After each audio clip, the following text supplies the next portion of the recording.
আমরা দেখেছি আনবির দেশে ঢোকার সাহস পায় নাই, কিন্তু এই সরকার নির্বাচিত হয়ে আসার পরে আমরা দেখেছি সদর্বে এই সুবহানের পুত্র এই ধর্ষক দেশে ঢুকেছে। মাননীয় স্পিকার, এই বাজেটকে বিভিন্ন পক্ষ থেকে বিভিন্ন বিশেষণে বিশেষায়িত করা হচ্ছে। কোনো পক্ষ বলছে এটি ওভার অ্যাম্বিশিয়াস, কেউ বলছে এটা বাস্তবায়ন অযোগ্য, কেউ বলছে সাহসী। এই বিশেষণের ঊর্ধ্বে উঠে আমরা আমাদের জায়গা থেকে কিছু প্রশ্ন করতে চাই। আমরা এটা জানি যে এই বাজেটটি যখন করা হয়েছে একটি বিশেষ পরিস্থিতিতে, সংকটকালীন সময়ে এই বাজেটটি করা হয়েছে। এই সব দিক বিবেচনায় অর্থমন্ত্রীকে কিছু প্রশ্ন করতে চাই বাজেটের কিছু অসঙ্গতি নিয়ে, এবং জনগণ সেটা সিদ্ধান্ত নেবে যে এই বাজেটটিকে আসলে জনগণের জন্য নিষ্পেষণের হাতিয়ার হিসেবে বিবেচিত হবে নাকি উন্নয়নের অগ্রগতির একটি সোপান হিসেবে বিবেচিত হবে। প্রথম যে অসঙ্গতিটি সেটি হচ্ছে রাজস্ব নিয়ে। মাননীয় স্পিকার, আমরা যদি বাংলাদেশের গত বছরের রাজস্বটি দেখি, লক্ষ্যমাত্রা ছিল 5,03,000 কোটি টাকা। সেই জায়গায় 11 মাসে অর্জিত হয়েছে 4,60,000 কোটি টাকার মতো। হাতে আছে আর 1 মাস, ধরে নিচ্ছে 48,000 কোটি টাকা সেখান থেকে আমাদের লক্ষ্যমাত্রা অর্জিত হবে। তার মানে আমাদের অর্জিত হচ্ছে 4 লক্ষ কোটি টাকা, 3,60,000 কোটি টাকা প্লাস 40,000 কোটি টাকা, অর্থাৎ হচ্ছে 4 লক্ষ কোটি টাকা। মাননীয় স্পিকার, এই বাজেটে রাজস্বের লক্ষ্যমাত্রা নির্ধারণ করা হয়েছে 6,95,000 কোটি টাকা, অর্থাৎ প্রায় 74% লক্ষ্যমাত্রা বৃদ্ধি করা হয়েছে। পৃথিবীর সব দেশে তাবৎ অর্থনৈতিক ব্যবস্থায় বাজেটের যে রাজস্বের যে প্রবৃদ্ধি থাকে সেটি 10 থেকে 12% একটা আইডিয়াল একটা ফিগার। সেই জায়গা থেকে মাননীয় অর্থমন্ত্রীর কাছে আমার প্রশ্ন, সারা দেশে বা বিগত রাজস্ব কালেকশনের যদি আমরা হিস্ট্রিটা দেখি, 10 থেকে 12%-এর জায়গায় সরকারের কাছে এমন কি মেকানিজম রয়েছে যেই মেকানিজমের মধ্য দিয়ে প্রায় আমরা 75% আমরা রাজস্ব নতুন করে আমরা সংগ্রহ করতে পারবো। মাননীয় স্পিকার, সেই জায়গা থেকে আমরা বলছি যে এই যে রাজস্বের যে মাত্রাটি নির্ধারণ করা হয়েছে এবং এনবিআর এর যে সক্ষমতা রয়েছে সেটি বিবেচনায় এই বাজেটটির লক্ষ্যমাত্রা রাজস্বের ক্ষেত্রে কতটা অর্জিত হবে সেটি আসলে আমরা সন্দেহ প্রকাশ করছি। দ্বিতীয়ত, কিছুক্ষণ আগে একজন বলে গেলেন, একজন মাননীয় সংসদ সদস্য, যে আমাদের দেশের ইনভেস্টমেন্ট ফ্রেন্ডলি একটা এনভায়রনমেন্ট ক্রিয়েট করা হয়েছে। মাননীয় স্পিকার, 100 টাকার যদি আমি বাংলাদেশে ব্যবসা করি আমাকে কর্পোরেট ট্যাক্স দিতে হয় 27.5%, অর্থাৎ আমি সেখানে 100 টাকার মধ্যে আমার পকেটে থাকে আর 72.50 টাকা, 72.5 টাকা। এই 72.5 টাকার মধ্যে আমার ডিভিডেন্ড ট্যাক্স সারচার্জ সহ আমাকে দিতে হয় মাননীয় স্পিকার 40%, অর্থাৎ আমার পকেটে তখন থাকে 43.5 টাকা। এই 43.5 টাকা আমি 100 টাকা ইনকাম করি, আমার সর্বসাকুল্যে আমার ট্যাক্স চলে যায় 56.5%। আমরা যদি মালদ্বীপের দিকে তাকাই, আমরা যদি সিঙ্গাপুরের দিকে তাকাই, মালয়েশিয়ার দিকে তাকাই, সেখানে এই কর্পোরেট ট্যাক্স হচ্ছে 0%। আমরা যদি শ্রীলঙ্কার দিকে তাকাই 15%, নেপালের দিকে যদি তাকাই তাহলে সেটা 5%। শুধু সরকারের সমালোচনার খাতিরে না, আমরা নির্মোহভাবে কনস্ট্রাকটিভ ক্রিটিসিজমের জায়গা থেকে আমরা বলছি এই 56.5% কর্পোরেট ট্যাক্স এবং ডিভিডেন্ড ট্যাক্স বিদ্যমান রেখে এটা ডোমেস্টিক ইনভেস্টমেন্টকেও প্রমোট করবে না এবং ফরেন ইনভেস্টমেন্টকেও প্রমোট করবে না। যেই বিজনেসম্যান আমার সিঙ্গাপুরে বিজনেস করতে পারবে 0% ট্যাক্স দিয়ে, সেই বিজনেসম্যান 56.5% ট্যাক্স দিয়ে সেই বাংলাদেশে বিজনেস করতে আসবে না। মাননীয় স্পিকার, আমরা সেই জায়গা থেকে প্রত্যাশা করেছিলাম যে এই বাজেট একটা ইনভেস্টমেন্ট ফ্রেন্ডলি একটা বাজেট হবে এবং কর্পোরেট ট্যাক্সের একটা সহনশীল মাত্রায় কর্পোরেট ট্যাক্সকে রিডিউস করা হবে। হতাশ হয়েছে মাননীয় স্পিকার। মাননীয় স্পিকার, আমরা যদি পরবর্তী যে অসঙ্গতিটা সেটা হচ্ছে মূল্যস্ফীতি এবং জিডিপির যে লক্ষ্যমাত্রা নির্ধারণ করা হয়েছে, বর্তমানে মূল্যস্ফীতি হচ্ছে 9.4% এবং আমরা যদি খাদ্যপণ্যের মূল্যস্ফীতি ধরতে যাই সেটা 12%-এরও বেশি। এখন এই বাজেটে নির্ধারণ করা হয়েছে মূল্যস্ফীতি সেটা আমাদের 7.5%-এ রিডিউস করা হবে। পৃথিবীর সব দেশে, সব বাজেটে, সব অর্থনৈতিক ব্যবস্থায় মূল্যস্ফীতিকে নিয়ন্ত্রণ করার স্বীকৃত মাধ্যম হচ্ছে দুইটা। একটা হচ্ছে উচ্চ হারে সুদ নির্ধারণ করা অথবা গভর্নমেন্ট এক্সপেন্ডিচার কমিয়ে নিয়ে আসা। আমাদের একটা অর্থ বছরে 1,40,000 কোটি টাকার একটা নির্ভরশীল অর্থনীতি বিদ্যমান রেখে আমরা কিভাবে মূল্যস্ফীতিকে আমরা 7.5%-এ নিয়ে আসব, এই যে স্ববিরোধী যে অবস্থানটা, এই জায়গাটা আমাদের কাছে আসলে মাননীয় স্পিকার স্পষ্ট না। আপনি একই সাথে বলছেন আপনি মাছ মুচমুচে করে ভাজবেন, আবার একই সাথে বলছেন আপনি তেলটা কম দিবেন। এই যে স্ববিরোধী অবস্থানটা, এটা আমাদের সাধারণ মানুষের কাছে এটা স্পষ্ট হতে হবে। মাননীয় স্পিকার, আমরা এই সংসদে দেখেছি মাননীয় প্রধানমন্ত্রী নিত্য প্রয়োজনীয় দ্রব্যের দাম নিয়ন্ত্রণের যেই সুপারিশটি করেছেন এবং যেই বিষয়ে বলেছেন, এটির জন্য জনগণ বাহবা দিয়েছেন। আবার গত পরশুদিন মাননীয় অর্থমন্ত্রীকে আমরা দেখলাম আমাদের খুবই নিত্য প্রয়োজনীয় আমাদের কাপড়, রড সিমেন্ট, তারপর হচ্ছে নিত্য প্রয়োজনীয় 16টি দ্রব্যের মধ্যে উনি ট্যাক্স বসানোর কথা বলেছেন। এখন মাননীয় স্পিকার, প্রশ্নটি হচ্ছে এই নিত্য প্রয়োজনীয় দ্রব্যটিতে যখন ট্যাক্স বসাবে, দিন শেষে বিক্রেতা কিন্তু এই ট্যাক্সের বোঝাটি আমাদের তৃণমূলের যে ক্রেতারা থাকবেন, এই ক্রেতাদের থেকেই কিন্তু এই ট্যাক্সটি মাননীয় স্পিকার যাবে। সুতরাং যখন বলা হয়েছে নিত্য প্রয়োজনীয় দ্রব্যের দাম কমানো হবে, আবার বলা হচ্ছে ট্যাক্স বাড়ানো হবে, এটিও কিন্তু মাননীয় স্পিকার একটি সাংঘর্ষিক অবস্থায় রয়েছে। সুতরাং যদিও বলা হয়েছে নিত্য প্রয়োজনীয় দ্রব্যের দাম কমাবে, সেই জায়গায় নিত্য প্রয়োজনীয় দ্রব্যের দাম দিন শেষে কমবে না, কারণ এই ট্যাক্সের বোঝাটি দিন শেষে আমার আপনার মতো সাধারণ মানুষের উপরে চেপে বসবে।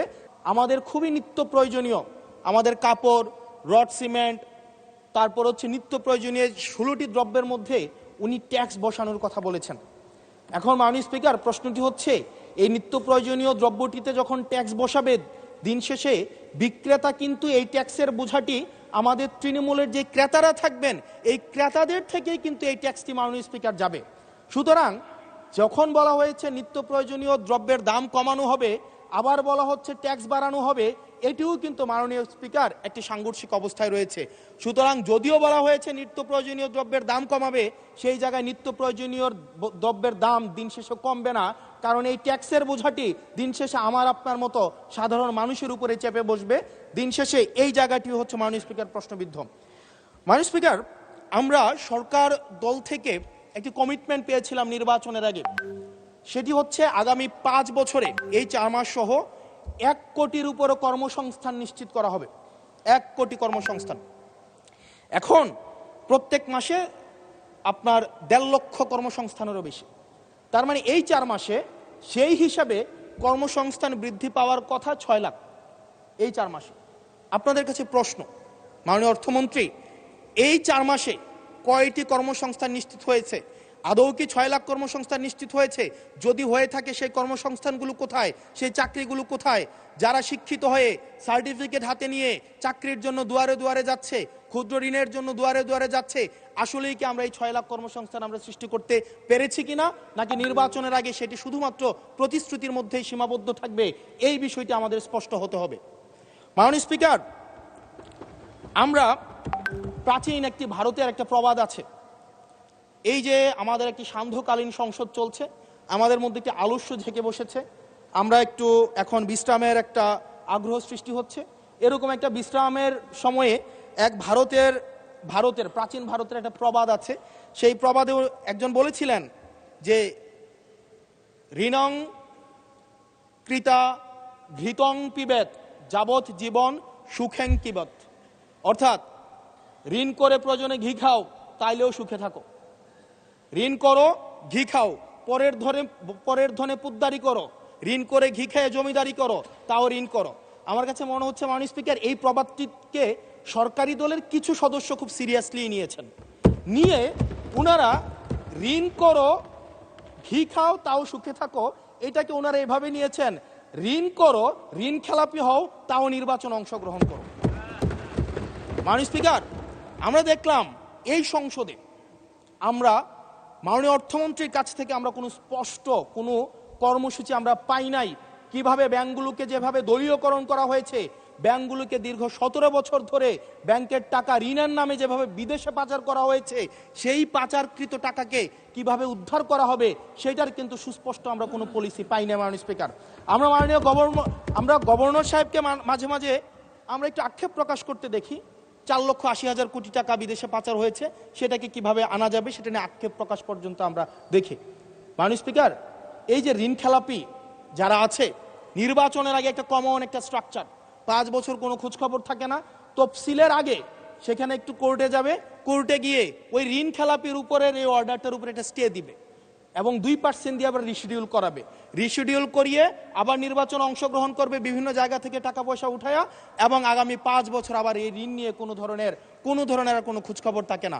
জনগণের টাকা নিয়ে এই বিলাসিতা বন্ধ করতে হবে এবং ঋণ খেলাপিদেরকে ঋণ খেলাপি বলতে হবে। আমরা লজ্জা পাই একই সংসদ একসাথে শেয়ার করার জন্য, কারণ তারা জনগণের টাকা মেরে, যারা জনগণের টাকা ব্যাংক থেকে তুলে নিয়ে ঋণ খেলাপি হয়ে আবার জনগণের প্রতিনিধিত্ব করতে আসে, এই ঋণ খেলাপিদেরকে শাস্তির আওতায় আনতে হবে। এবং তারা যখন সংসদ সদস্য হয়ে নির্বাচিত হওয়ার পরেও যদি তারা ঋণ খেলাপি হয়, এমন একটি আইন প্রণয়ন করতে হবে তাদের সংসদ সদস্য পদ যেন বাতিল হয়। সেটি শুধুমাত্র সরকার দলের জন্য না, শুধু বিরোধী দলের জন্য না, সেটি বাংলাদেশের উন্নতি, প্রগতি এবং সমৃদ্ধির জন্য সেটি প্রয়োজন। এবং পরবর্তী প্রজন্মের কাছে আমাদের দায়মুক্তির জন্য এটি প্রয়োজন। মাননীয় স্পিকার, আমাদের যেই জায়গায় টাকা পাচার করা হয়েছে, অন্তর্বর্তীকালীন সরকার একটি শ্বেতপত্র প্রকাশ করেছে। এই শ্বেতপত্রতে দেখানো হয়েছে 28 লক্ষ কোটি টাকা হচ্ছে বিদেশে পাচার করা হয়েছে। 28-এর পরে কয়টা সংখ্যা হয় আমি আর্টস ইংলিশ ডিপার্টমেন্টের ছাত্র, আর্টস ব্যাকগ্রাউন্ডে পড়াশোনা করছি, আমার মাথায় আসে না 28-এর পরে কয়টা সংখ্যা হয়। 28-এর পরে না, 28-এর পরে 9টা না, এটাও হয় নাই। 28-এর পরে 28 লক্ষ কোটি টাকা বিদেশে পাচার করা হয়েছে। এখন মাননীয় স্পিকার, যারা পাচার করেছে তারা সদর্পে এখন হচ্ছে মাননীয় স্পিকার গুলশান, বনানী, ধানমন্ডি, এই দেশে এখন বুক ফুলিয়ে চলাফেরা করে। মাননীয় স্পিকার, আমরা দেখেছি অন্তর্বর্তীকালীন সরকারের সময় বসুন্ধরার পুত্র সুবহান দেশে ঢুকার সাহস পায় নাই, আমরা দেখেছি আনবির দেশে ঢুকার সাহস পায় নাই, কিন্তু এই সরকার নির্বাচিত হয়ে আসার পরে আমরা দেখেছি সদর্পে এই সুবহানের পুত্র, এই ধর্ষক দেশে ঢুকেছে। মাননীয় স্পিকার, অন্তর্বর্তীকালীন সরকারের সময় দুর্নীতি দমন কমিশন বসুন্ধরার বিরুদ্ধে মামলা করেছে। আমরা দেখেছি এই মামলার কি অগ্রগতি হয়েছে সেটা আমরা জানতে চাই। আন্ডার টেবিল কোনো ধরনের সমঝোতা হয়েছে কিনা। যদি সমঝোতা না হয়ে থাকে তাহলে তাদের বিরুদ্ধে আইনগত ব্যবস্থা নিতে বাধাটা কোথায় সেটা বাংলাদেশের মানুষের সামনে প্রকাশ করতে হবে। মাননীয় স্পিকার, অন্তর্বর্তীকালীন সরকার এই বসুন্ধরা গ্রুপ, যারা বিদেশে টাকা পাচার করেছে, মানুষের সম্পদ দখল করেছে এবং মিডিয়ার মধ্য দিয়ে আওয়ামী লীগের গুম খুন হত্যাকে যারা বৈধতা দিয়েছে, তাদের খুঁটির জোর কোথায় সেটা আমরা জানতে চাই। মাননীয় স্পিকার, অবশ্য শুনতে পেয়েছি, বললে অবশ্য অনেকে রাগ করে।